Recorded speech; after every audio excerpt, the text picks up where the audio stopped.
Bismillahirrahmanirrahim. Assalamualaikum warahmatullahi wabarakatuh. And a very good afternoon. Okay, so selamat datang ke chapter yang terakhir. So kita ada total of 8 chapters. This is chapter 8, which is I will explain about energy efficient technology. So the learning outcome for this chapter is to evaluate the available selections of energy efficiency technologies, which is we have to recap a few content that we have learned before in order to improve energy in our electrical system. So this is a sample of comfort dalam modern society lah. Of course kita ada kenderaan yang yang integrated with solar, we have aircon, we have refrigerator. Tapi dalam keadaan kita menggunakan this teknologi, kita nak jimat tenaga, kita nak cekap tenaga. Because apa? As an energy manager, we have to be prudent in consuming energy. Sama ada kita ubah cara hidup kita ataupun kita ubah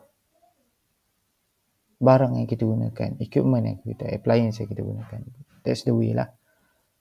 Okay, so again, I recap. Kita nak bezakan antara energy conservation versus energy efficiency. Energy conservation meaning kita reduce amount that energy consume. Kita tak tahulah in organisation, society, bagaimana nak achieve to that? Through economy. Okay, elimination of waste. Ataupun kita potong penggunaan kita, rational use, which is ada negara yang hanya ada electricity for few. Contohnya dalam 24 jam ada 8 jam saja. Itu rational lah, ration kan. Next is energy efficient. Energy efficient is the results of technical, organizational and management changes. Macam mana kita approach through energy services lah. Tak kisahlah dalam any load kita ada heating, ada cooling, ada lighting, so on and so forth. Yang mana kita menggunakan technical punya dengan kita punya capability and management, kita achieve energy reduce. Bukannya kita potong terus. Kita ration. So, what is the efficient ataupun energy efficient appliance? Simple, dapat hasil yang sama, guna tenaga yang kurang, tanpa mengurangkan quality of life. Meaning that, simple. Okay. Kita ada natural gas yang sampai ke rumah kita, yang convert into electricity. Okay. Natural gas ni, dia punya energy dia, efficiency dia 90%. Okay. So, dia lalu 1,000, lalu ke pipeline 10,000 hilang. Tinggal 90,000 BTU sampai ke rumah kita, which is very efficient lah. Compare kalau kita compare dengan coal. Okay, coal efficiency dia dalam 27%. Okay. Tu okay, sorry. Okay, ni atas ni, sorry. Natural gas ni maksudnya kita hantar ke rumah, kita bakar sendiri dan kita dapat 90%. Kalau kita bakar di generation dan kita convert kepada inilah, kita hantar transmit through transmission system, pergi ke distribution system, sampai ke rumah kita tinggal 27 BTU sahaja. Sebab apa? Dah hilang banyak dalam transmission line. That's why lah. So itulah dia. Tapi itulah dia cost lah kan. Setiap rumah kena buat maintenance dia punya generation sendiri, which is that is kita nak elakkan. Which is dia ada risk dia sendiri, dan siapa yang menghasilkan energy sendiri kena registered kepada SEDA dengan TNB lah, dengan ST lah. Tu isu dia lah kat situ. Alright. So, kalau awak switch off, are you conserve energy atau are you efficient? Kalau you design for proper sizing, conserve atau efficient? You design a co-generation. Ada few generator, kita ada drive engine, we have efficient appliance. So, awak fikir sendiri, which one are conservation, which one is efficient? Beza dua tu. Alright, so this is a consumer product yang energy efficient. Okay, Contohnya television. Kalau penggunaan television dalam keadaan dia standby mode, dia guna less than 1 watt. Okay. Dan sepatutnya dia saving lebih 40% saving lah. Okay. Kalau energy efficient, compare to old punya design yang CRT tube tu, watt dia sangat tinggi. Because dia punya circuit pun, because based on my experience dulu kerja di syarikat television, produce television, memang banyak komponen compare antara LED TV, LCD TV versus CRT TV. Okay. Next is industrial machinery. Kalau transformers yang pakai silicon steel material, dia lagi bagus. Properties dia lagi bagus dan dia akan reduce 50% losses dalam transmission dan distribution. So, itu sangat penting. So, this is a standard that you have learned bila awak buat audit apa semua kan. Now, you are completing your audit punya result. So, kita pakai MS1525. Ni code of practice on the use of renewable energy and efficiency on non-residential building.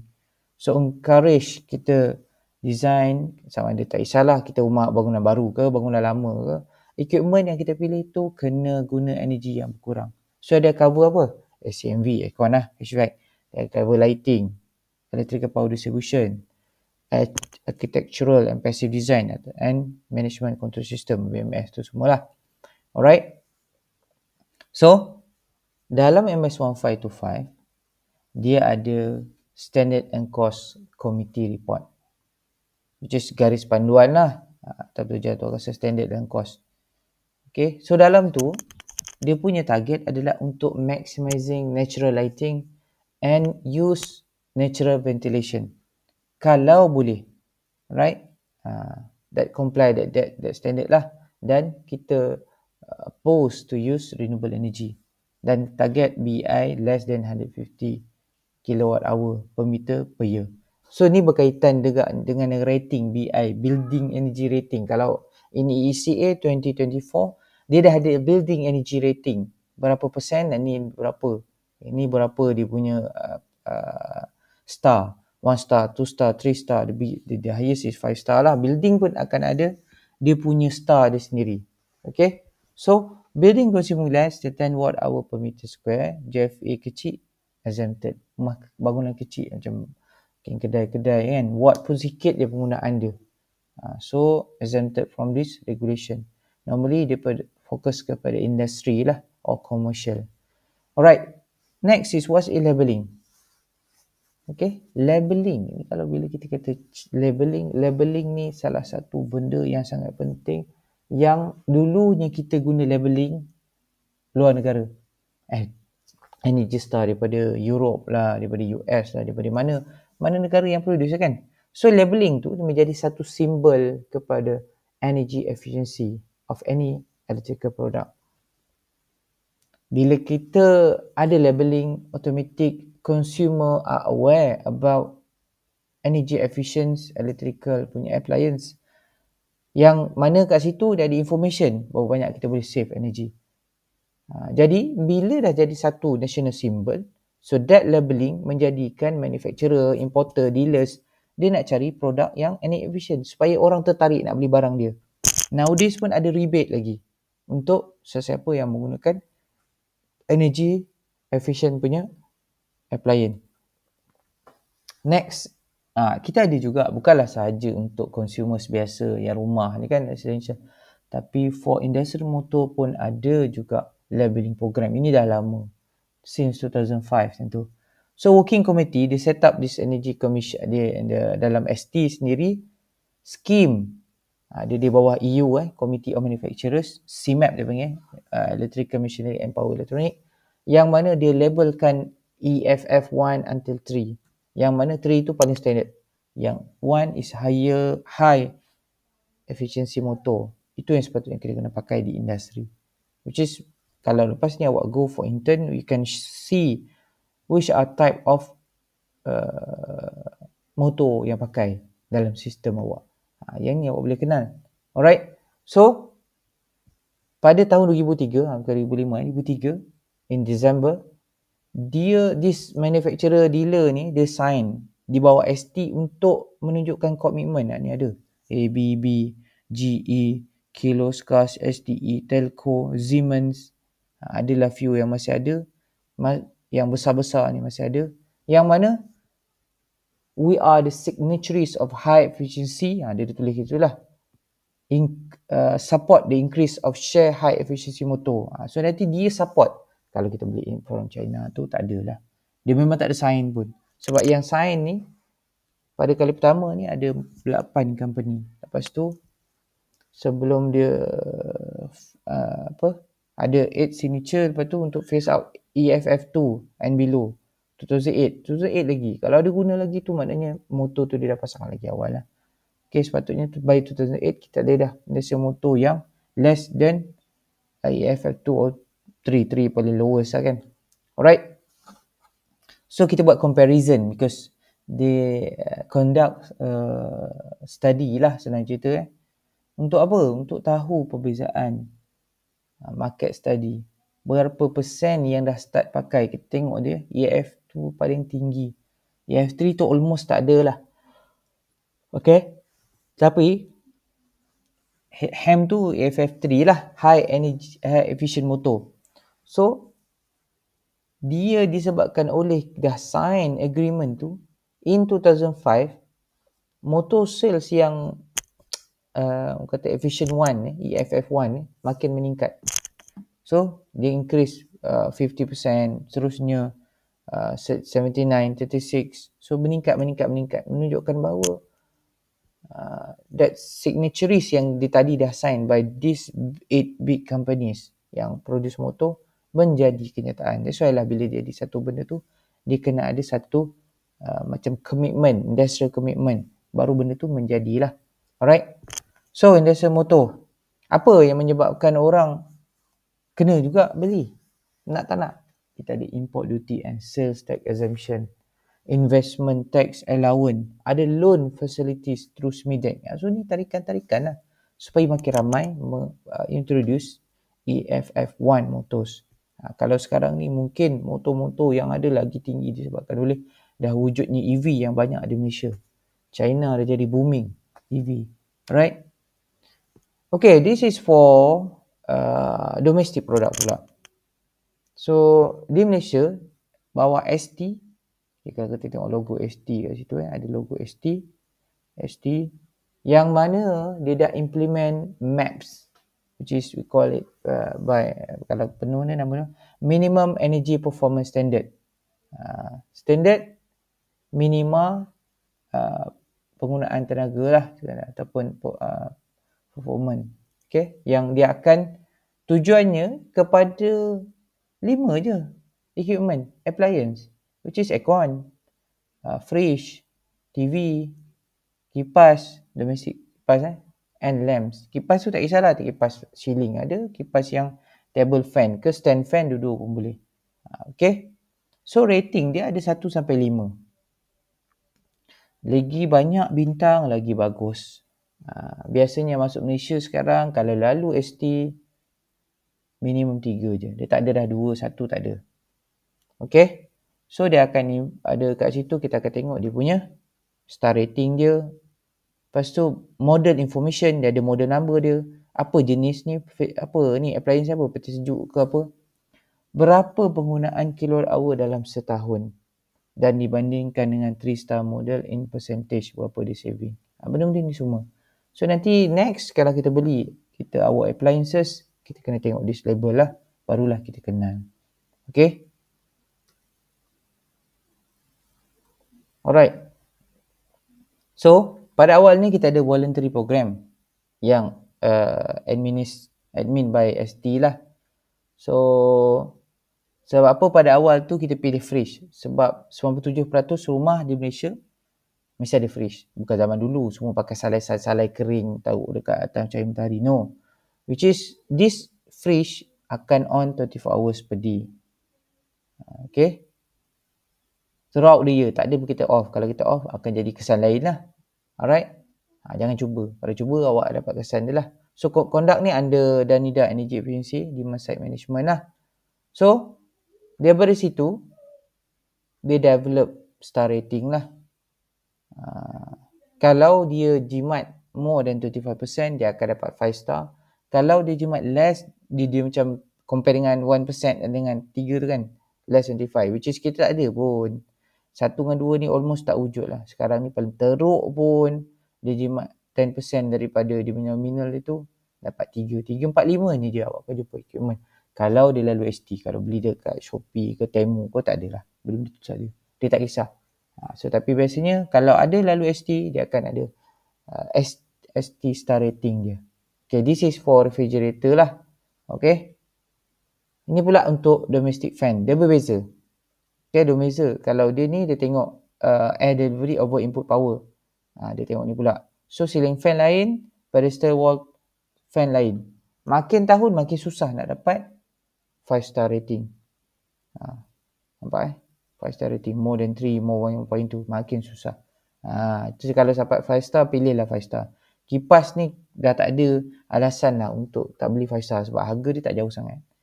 Kalau aircon tu mungkin lah 4 star, 3 star is still cheaper compared to 5 star. Tapi kalau fans, boleh je.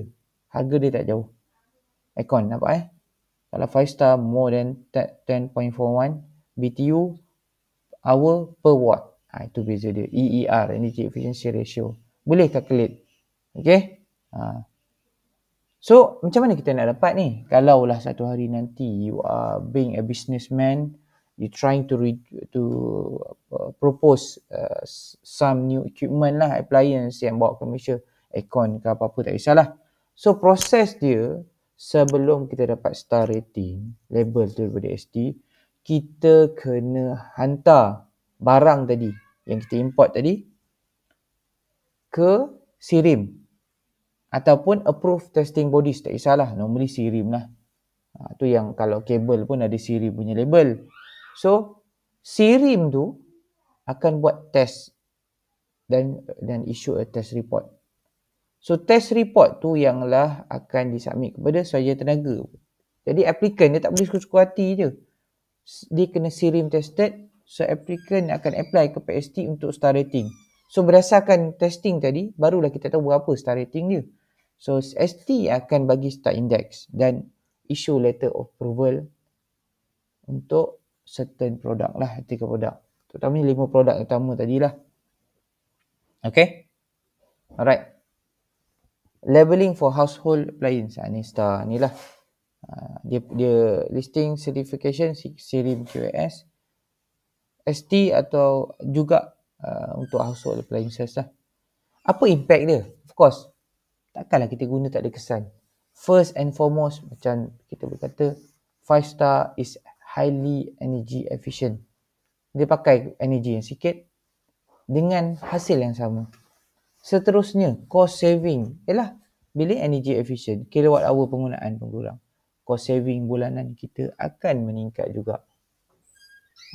Kita dapat jimat poket, dapat pakai barang yang jimat tenaga, boleh pakai lama, lifespan dia lebih lagi baik.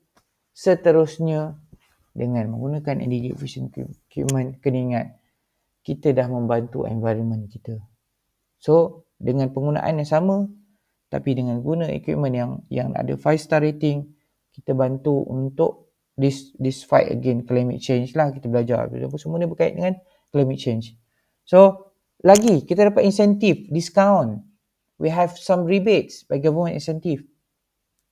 Performance, durability, dia tahan, bukan sahaja save energy. Okay, awak kena faham, bila kita guna less energy, performance, durability dia lebih. Sebab bila kita compare LED lighting, bukan saja dia energy efficient, tapi kalau kita pakai incandescent ataupun kita pakai normal fluorescent tube, dia lebih tahan lama. Itu dalam chapter sebelum saya ada terangkan. Kos untuk maintenance pun akan berkurang sebab kita dah ada features and technologies yang dia target untuk reducekan wear and tear lah. Okay. Comfort. Alright. Enhance comfort. Makin selesa. Orang pun duduk dalam rumah selesa. Aircon pun tak terlalu sejuk. Bukan aircon tu dah jadi macam beku. Bila kita pakai 5 star rating equipment, building punya property value pun akan meningkat. Buyers akan tengok, okay, rumah kita equipped with 5 star punya aircon semua. Oh, menarik ni. aku dah dapat beli rumah dengan harga market yang okay, plus I do not have to invest anymore on a 5-star rating appliance. Dah ada. Dan last sekali, we want to be comply with regulation lah. Okay, rumah tak perlulah. Tapi kalau sekarang ni, macam contohnya UTEM, untuk any procurement yang related to appliances, dia kena tunjukkan berkait dengan GGP. So saving energy 5-star tu semua wajib dah sekarang. Bukan macam dulu. Alright. So what is the best practices? Okay. Kita kena tahu the best ways of working to achieve energy efficient product. Kita kena belajar daripada orang. Kita tak boleh nak macam suka-suka je kan. Okay, so this is energy efficient yang kita pernah belajar. So energy efficient technology. Ni. Macam saya cakap dulu. Lighting is illumination. Tujuan untuk menerangkan. Boleh jadi kita boleh kalau siang-siang hari, kita kena maximize the using of your natural light instead of kena pasang lampu. Kalau cari waktu malam, nampak ni design ni, memang dia guna natural lighting. Alright. Sebab kita tujuan dua je, pathetic dan practical ni kita dah belajar. Dan dalam commercial is to go up to 45% lah commercial building. Kalau industrial 10%. Nowadays kalau India, China, dia punya dark factory langsung gelap terus. So significant energy saving can be realized kalau lampu ni murah lah cost dia. Compare to change chiller, change our motor, semua cost tinggi. Alright. Inilah type-type lampu kita dah belajar. Compare berapa lama dia. Yang paling terbaik ada LED lah. Dia paling lifespan dia paling panjang. Kita pakai kat mana-mana lah. So, how to pilih design consideration? So, bergantung kepada luminous environment. Berapa distribution? That's why awak kena measure 3 tempat tu kan. Illuminant dia berapa? Glare tak glare? The directional light tu, color aspect, flicker, daylight, macam ni lah. Okay, ni LED sama juga. The highest is LED. So, then kita compare into efficacy. Okay. So, HID wide range efficacy offering. HID sendiri pun ada option-option. Kalau kita pakai efficacy yang paling baik adalah low pressure sodium compared to high pressure sodium. Ni, kita buat comparison antara LED, CFL and incandescent. Yang dia boleh operate lama lagi. Total cost dia pun dah merendah LED untuk long term lah. Memang pada awalnya capitalnya tinggi, tapi energy kita saving, kita punya investment lagi untung lama. Tu yang paling penting. Alright. So salah satu ni kita dah belajar itu macam dalam lab. Energy potential dia kita boleh gantikan magnetic balas elektronik, fluorescent ganti dengan T5, metal halide, LED lamp, install timers, application sensor, switch off, label, okay.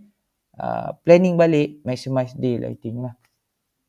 Ni adalah MS1525 based on area dengan lighting power requirement. Saya tak nak ulang balik lah. Yang awak dah tahu saya dah cerita tu.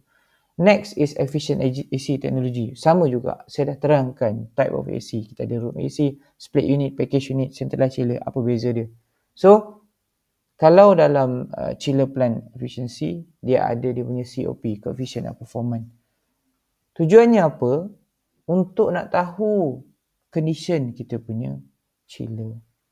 Kalau kita tak tahu, macam mana kita nak tahu condition, macam mana kita nak buat action lepas tu. So, 4 faktor utama untuk determine efficiency is refrigerant theoretical efficiency. Kita ada refrigerant. Refrigerant tu yang gas dalam tu lah. And then compressor efficiency, motor drivetrain dengan heat transfer efficiency. Okay. Tapi, bukan saja 4 faktor ini saja. The operation chiller tu juga vary. Bergantung kepada contohnya, compressor cycling on off, unload, dia adakah reciprocating ataupun cruise through compressor, slide valve, helical kan, ni macam-macam.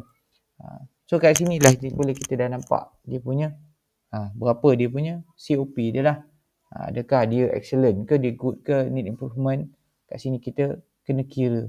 So based on your audit, like in the future, you can calculate your COP. Okay. Alright, ni potential saya ada cerita itu. Kalau kita pakai Macam U10 banyak pakai centrifugal chillers.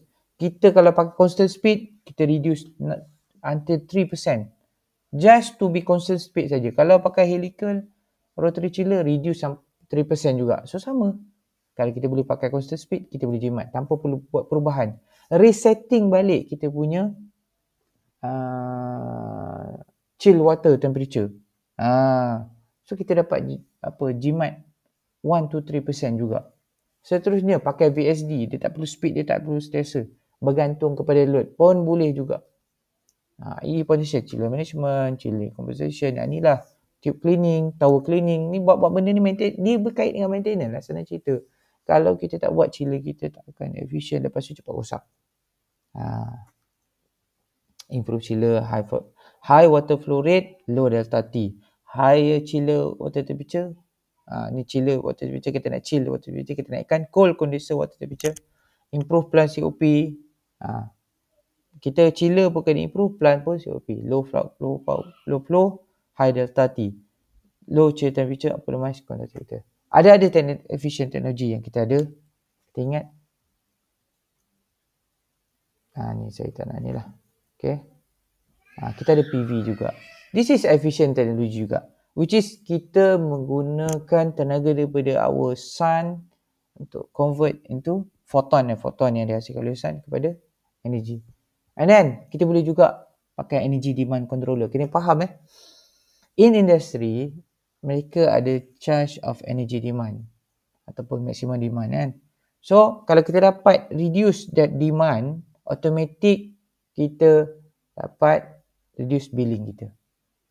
That's why lah PV ni antara salah satu cara lah untuk reduce kita punya demand. Okay, next is automatic power factor controller. Ini pun ada juga. Macam di U10 normally kita dah install dengan capacitor bank. So dah tak ada isu. Motor pula kita pakai soft starter instead of yang normal punya starter yang terus naik. Kalau awak buat lab pada tahun pertama, kalau tak skip that subject kan. So awak tahu apa berapa beza penggunaan dia. We have energy efficiency trauma yang pakai silicon steel tadi. Kita energy efficient lighting control, sensor lah apa, so on and so forth. Kinect system. So benda tu dah ada. So bila dah ada, we can implement dan boleh pakai. Alright. PV ni saya ada cerita ni bukan subjek saya, tapi saya cerita juga. It's a race of solar PV lah. Convert solar radiation kepada DC current. Okay. Tak kisahlah polycrystalline ke, silikon ke, ni semualah. Yang mana sekarang ni dah jadi satu benda yang biasa. Banyak rumah dah pakai. Because of kita ada FIT, kita ada NEM, kita ada solar atap next year. So benda-benda tu semua akan menyebabkan penggunaan tu makin meningkat. Makin ramai nak pakai, makin bagus. So semua orang akan berminat nak pakai disebabkan oleh that incentive. Dan lepas tu after few years dia akan dapat return balik. Tu dah tarikan dia. Sama ada kita nak buat dekat atap building ataupun buat kat parking. Nanti kat U10 pun sama. Banyaklah nanti roof structure yang ada PV punya di this is, kalau kita pergi Aeon pun majority of Aeon dah pasang dengan PV system yang mana dia pun dah nampak benda tu dah menggunakan. Normally bukan dia yang invest sendiri. Aeon ni hanya readykan infra dia, building tu lah, atap dia, parking tu semua. Dia yang pakai tu industri sebab dia nampak dia punya potential is there. Okay. Alright. In transport, boleh juga nanti satu ketika kereta EV is integrated with solar punya elemen. Bagus. Memang dulu pun ada pertandingan yang solar car tu kan. Yang tak pakai minyak ke apa benda. Dia purposely guna solar. Memang kalau boleh search, memang ada. Okay. Stand alone device. Kalau contohlah awak nak pasang dekat off-grid punya ni, rumah pondok awak dengan jaga durian, nak pasang solar, tak payah pakai bil TNB. Boleh. Awak nak pump water dalam apa kata agriculture. Okay. Parking meters. Apa-apa macam lah. Kalau kita tengok telefon emergency yang dekat highway tu pun dah pakai solar. Sebab dia tak perlu lagi nak penting-penting benda tu. Kita nak jadi dia stand alone. Jadi dia boleh powered. Kalau macam apa-apa terjadi pun, kita boleh pakai. Alright. Next is energy demand controller. Yang mana this energy demand controller design berdasarkan keperluan industri. Industri tak nak kena charge demand yang sangat tinggi. Jadi bila dia sampai certain set value, dia akan bunyi alarm. Okay. Kalau corrective action tak buat, controller tu akan off non-essential punya load. Kalau awak pergi nanti masuk dalam MSB ada essential load, non-essential load. Dia janganlah essential load yang potonglah non-essential dulu supaya kita dapat reduce kita punya demand. Planning lah. Tapi kalau awak dah plan awal, equipment ni tak function pun tak apa. Dah tahu dah cara switching, susunan switching. That's why, tapi tak boleh nak assume lah. You have to do your study lah. You have to put your power energy logger. You know when is your peak, bila terjadi, dan bila apa yang equipment punca dia. Barulah kita dapat determine dia punya source. Alright. Power factor controller sama juga. Dia kadang-kadang sekarang ni dia dah dalam relay lah processor. Tu dia nak control voltage control dengan power control. Tu antara sama ada kita nak power factor secara voltage control, yang mana bila circuit voltage tu decrease, circuit load increases, so dia akan the voltage should decrease. So nak bawa, dia akan reducekan dalam up to 5% lah. So controlling ni dia independent of load cycle. Dia akan check sama ada dia, in the end kita tak nak lagging power factor, kita nak leading power factor. Kalau lagging kita kena charge. Seterusnya kita control punya reaktif ataupun kVAR lah, kiloVAR. Reaktif Q lah senang cerita. Which is Q nak control kena pakai cat bank. Itu biasanya building sekarang dah ada dah cat bank. Sini saya awak dah belajar dulu. Automatic power factor control relay, pakai relay pula. Yang mana kalau power factor tu reduce, nak rendah, okay, automatic relay kita akan give signal lah untuk onkan kita punya capacitor bank. Sama tadi, relate sama dengan atas juga. Okay, alright. So relay ni biasanya dia pakai konsep of FIFO dan FILO. Which is FIFO is first in, first out, and first in, last out. So dia akan determine the range of angles, and then kalau dia beyond range, relay tu barulah function. Alright, source starter, motor. Yang awak belajar dalam tahun pertama. Motor life kita pun terjaga. Automatic penggunaan tenaga, inrush current, starting tu pun dia drop. Dia tak ada sudden. Motor kita pun boleh pakai lama. Macam awak bawa kereta, awal-awal dah start engine, baru mula on engine, baru tekan terus kuat-kuat ini rem kan, rosak lah awak punya engine. Compare dengan orang yang tunggu dia engine panas dulu baru dia gerak, and then dia jalan pun jalan secara berhemah. So which is dia akan increase kita punya life of our engine ni, sama juga dengan macam motor. Okay, so soft start is built into 3 phase to control starting with a RAM time, current limit. So benda tu awak pernah buat, satunya awak lebih faham. That's why lah kita ada subjek basic tu untuk belajar benda-benda ni semua. Energy efficient transformer ni baru punya ni. Kita pakai amorphous material, metallic glass alloy. Core dia tu pakai metallic glass alloy. Dia akan reduce kita punya energy loss up to 70%. Sangat-sangat tinggi. Okay. Yang mana amorphous core ni, dia punya physical magnetic properties dia akan increase efficiency dia. Load rendah pun dia masih efficient up to 98.5. Makin load, dia sebenarnya sama je, makin load rendah makin efficient. Tapi kalau full load pun dia boleh 70%, which is good. Jadi semua nak pakai lah. Occupancy sensor ni simple. Ni kalau pergi lobby FTKE, fakulti kita dah ada dah. Bila tak ada orang, dia akan off. Bila lalu ada orang, dia on. Simple as that. Timer. This is basic yang pasal yang biasanya rumah lama pun dah pakai. Kita pakai timer. Contohnya timer apa? Lampu jalan kita. Dulu pakai timer. Sekarang dah pakai sensor ni dah. Yang lighting tu kan. So dulu pakai timer je. Pukul 7 on, pukul 7 pagi off. Macam tu lah. Pukul 6. Macam tu lah dia. So on and so forth lah. Ni lagi senang. Lagi senang nak maintain. Low cost. Alright. I think that's all for today. Alright. So So I hope you are preparing your assignment, and kita akan buat satu kelas revision sebelum final exam lah. Alright, thank you very much. Assalamualaikum warahmatullahi wabarakatuh and goodbye.